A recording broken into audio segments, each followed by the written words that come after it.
Yanbian County in Sichuan Province have traversed those rolling ridges, living a semi-nomadic in a semi-settled life. Term for a matchmaker. In even-numbered months of the second half of a year, people visit He Huaming gifts to visit the bride's family. By accepting or rejecting the gifts, the bride's family indicates agreement or rejection.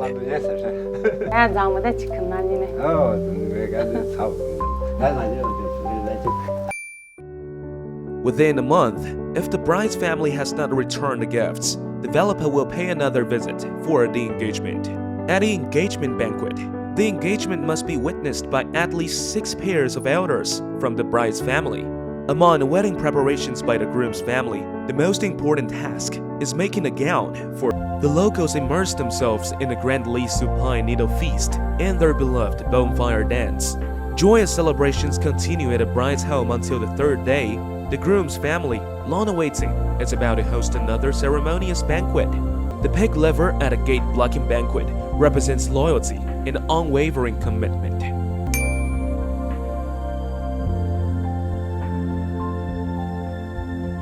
The relentless 3-day may get ever constant, enduring through generations.